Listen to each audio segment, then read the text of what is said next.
que este dispositivo lo que vino fue a poner en juego lo que la ley, primero la 26061 en el año 2005 y luego la 9944 desde lo local, promovieron como evitar la institucionalización de niños, niñas y adolescentes. Algo que hoy nos parece muy distante, pero que era algo muy regular, que se establecía como un mecanismo de resguardo y de protección. En principio, cuando se aprobó la ley en el 2011, nosotros ya veníamos trabajando desde antes, el dispositivo tuvo el sentido de desinstitucionalizar, o sea, brindar un alojamiento familiar para todo niño, niña o adolescente que vivía en un alojamiento residencial. Lamentablemente tenemos esa deuda pendiente. Yo después, en el cierre, les voy a contar qué estamos pensando para esa deuda pendiente, sobre todo con la franja etaria de pibes más grandes, de 8 a 14 años. Ya digamos que superior a esa edad trabajamos lo que tiene que ver con la autonomía. En ese primer momento sí, lo que se orientó especialmente fue a la desinstitucionalización. Y logramos, en función de lo que promovimos, desinstitucionalizar muchos niños, niñas pequeños, de 0 a 5 años. A lo largo del trayecto del programa, lo que logramos no fue solo desinstitucionalizar, sino evitar la institucionalización de aquellos niños que debían ingresar en una nueva medida, logrando que a través de esta política pública cerca de 3.500 niños y niñas no ingresaran a un alojamiento residencial, que es un montón, o sea, es un logro importante y valorado no solo por los mismos niños y niñas que transitan, sino por aquellas familias que los reciben, sean porque vuelven con su grupo familiar biológico, extenso o comunitario, o sea porque se vayan con su familia adoptiva. El tránsito de estos niños ha sido cuidado. Han ejercido el derecho de crecer en una familia. Y lo hablo porque a veces los tiempos son muy prolongados en una institucionalización y hay niños y niñas pequeños que transitan cerca de 2 años perdiendo muchas de las posibilidades de desarrollarse en un ámbito familiar, con todas las secuelas que eso implica. Entonces, un poco vamos a ver el video, vamos a abrir a las preguntas de quienes quieran consultarnos y luego abrimos todo lo que tiene que ver con la parte de selección, que van a contar un poco Carolina y Pablo en qué consiste la selección psicológica.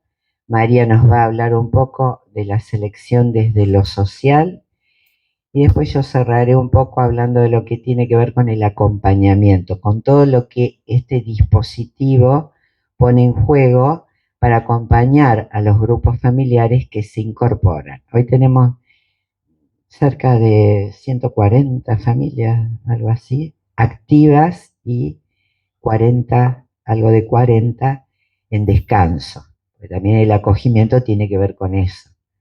El acogimiento tiene que ver con el tiempo que lleva la medida excepcional en el en alguna temporalidad, en algún acogimiento puede ser muy corto, puede ser de 60 días, porque encontramos un dispositivo familiar extenso, comunitario, donde restituir al niño o niña. Cuando no es así, se puede extender un poco más y llegar a un tiempo de 180 días. Si a los 180 días el equipo técnico que va a trabajar no encuentra una alternativa familiar, extensa, comunitaria, para restituirlo, ahí es donde solicitamos la adoptabilidad de ese niño o niña, siendo el Poder Judicial el que tiene que resolver. y ahí es donde se puede extender el tiempo. Intentamos ayer estuvimos en una reunión compartiendo con el Poder Judicial, intentamos que el tiempo sea cada vez más respetuoso y no se extienda más allá del año y algunos meses, para que se defina la situación legal de ese niño o niña y se declare e incorpore en la familia adoptiva que corresponda. En esto, por eso digo, tenemos familias en descanso, porque hay familias que han transitado un acogimiento de casi 2 años y obviamente que tiene que empezar a relajarse un poco para poder tomar la decisión y volver. Y en ese proceso, bueno, tenemos un total de 180 familias, 140 activas, 40 en descanso y muchos niños y niñas que hoy están esperando una familia que los pueda recibir. El video tiene unos cuantos años y viéndolo en el cierre me doy cuenta que estamos igual o un poco peor. Porque ahí una de las familias que participó decía, hacen falta muchas familias porque hay muchos niños y niñas en institutos, que son los hogares residenciales. Y es real. Un poco, algunos de los niños y niñas que están esperando en estas residencias están declarados en adoptabilidad, pero son grandes, son adolescentes, entonces no hay oportunidades. La gente que quiere adoptar normalmente se inscribe para los rangos etarios más pequeños, que va de 0 a 3. Ahí hay mucha gente inscripta para adopción, pero cuando uno supera los 8 años, ese número baja abruptamente y ya pierde el niño o la niña la posibilidad de ser adoptado.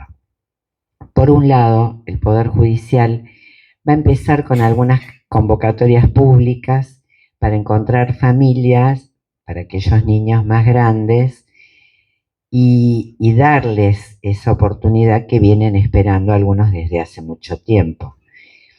Pero, que era algo que yo les quería contar al final, pero se los voy a contar ahora.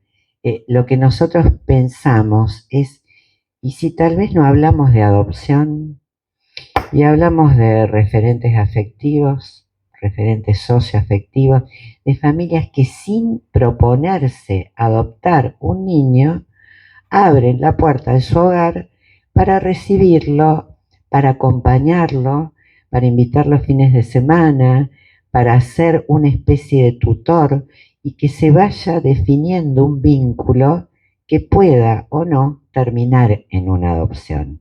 Pero es decir, empecemos a pensar en algo que sea un poco más amplio, a convocar a aquellas familias que puedan brindar esa posibilidad para que esos pibes que hoy están en alojamiento residencial tengan la oportunidad de crecer los años que faltan hasta su adultez, acompañados por un grupo familiar.